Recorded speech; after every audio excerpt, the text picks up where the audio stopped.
Memang, temuan-temuan yang kami temui rasanya mengarah ke sebuah peristiwa besar yang pernah hadir sebagai sejarah besar Indonesia. Di sana cuman nggak ada mukanya udah busuk, katanya kan udah busuk di dalam air, pakai celananya celana lepis hijau, badannya nggak pakai baju, tangannya diikat, dua jempol gininya.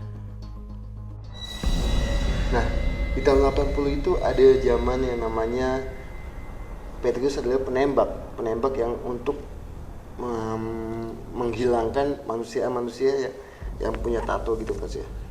Hah? Maksudnya?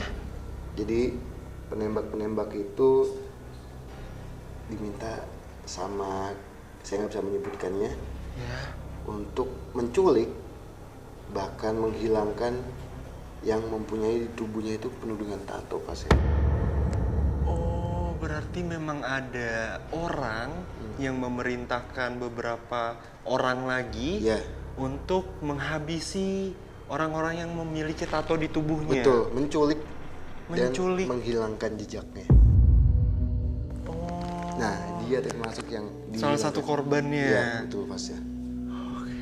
Tapi terus kenapa bisa jenazahnya dibuang di sini kan ada? Jadi pada saat tahun 80 itu saya mencoba flashback.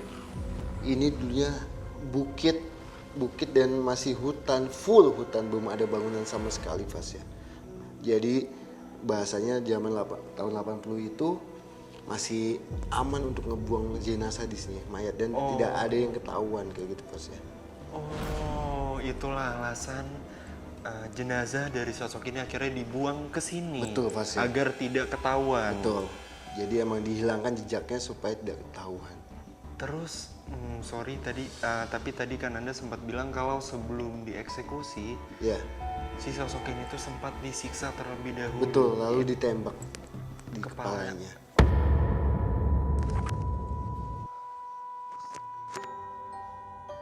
Jadi gini Mas ya, komplotan yang punya tubuh yang mempunyai tato itu diculik kayak tiba-tiba disekap, Ya.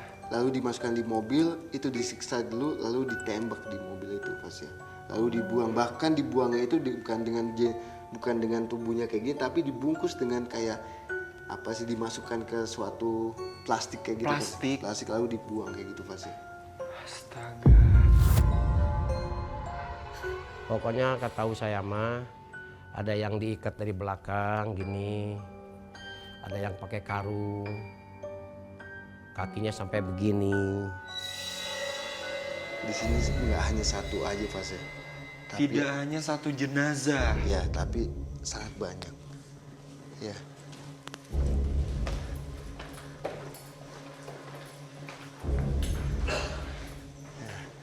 Nah,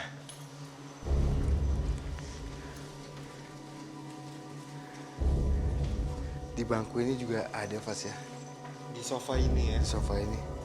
Tapi emang yang saya lihat di sini sama. Tapi yang bikin aku lebih kaget lagi adalah ternyata setelah berkomunikasi dengan satu sosok laki-laki ini, Kadian melihat sosok laki-laki bertato lainnya yang ternyata bisa dibilang itu lebih dari 10 sosok.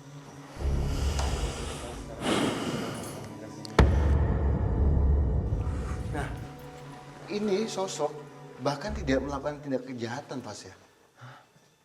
Jadi dia pada saat di tahun 80 itu hanya ingin seni Iya. tubuh.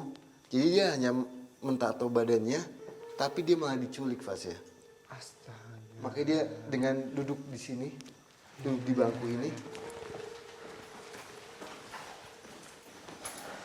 dia duduk di bangku ini dengan begini Fas ya. Seperti ketakutan. Iya. Dan dia sangat-sangat menangis sekali. Menangis walaupun dia rambutnya itu panjang. Iya. Panjang. Dia samping saya ini dia duduk begini Mas ya. Dia melihat kita begini sambil menangis. Dia bilang, saya juga sama kayak yang di sana. Saya diculik dan dibuang di sini. Bahkan disiksa dan ditembak kepala saya. Jadi dia bilang, saya ini tidak melakukan tindak kejahatan, saya hanya suka seni. Seni tubuh dengan bahasanya Membuat tato di tato. badannya, lalu dia diculik lah pada saat itu Mas ya. Nah, dia malahan tinggalnya itu di wilayah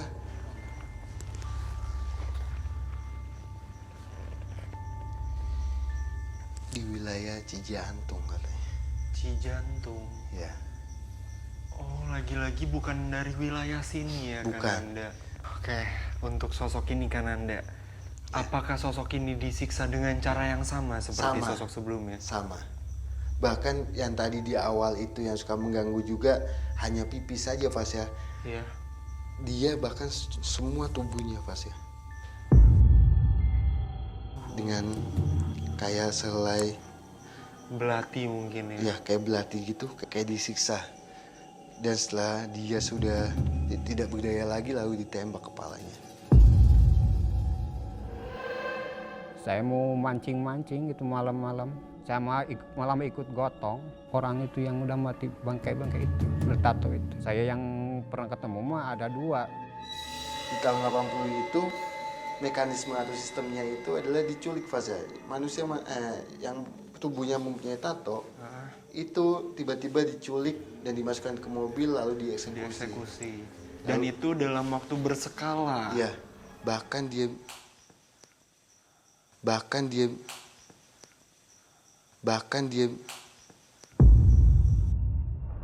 Tusuk lagi sana. Coba sana Fasa. Seolah ada sesuatu yang memberikan sinyal, Dan pun bergegas menuju sumber suara. Ya.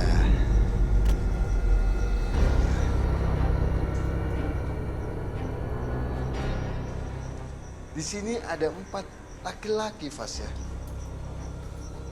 Dengan beda-beda masalah, Fas ya.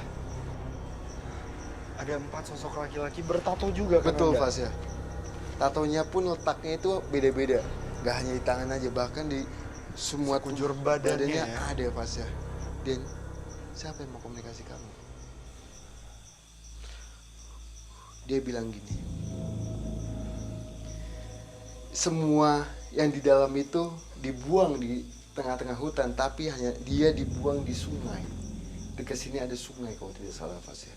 Ya, oh, jadi si sosok ini adalah satu-satunya jenazah yang dibuang ke sungai. Betul. Dengan kondisi dimasukin ke plastik lalu dibuang di sana, Fas ya. Dibuang gitu aja. Tapi dia itu tidak melakukan tindak kejahatan lah. Dia hanya mengamen. Kenapa saya bisa bilang mengamen? Dengan pakaian gembel dia, pakaian dengan Lusuh ya? lusuhnya dia kayak memegang sesuatu kayak alat musik. Cuma saya nggak tahu nih alat musiknya ini apa ya, karena bentuknya itu kayak kotak. Cuma saya nggak paham juga itu apa. Dia sambil main sambil duduk begini, sambil main gini. Dan dia juga sempat aja komunikasi saya. Tiba-tiba Dan Ananda seakan merasakan sakit saat berkomunikasi dengan sosok yang sama dengan kisah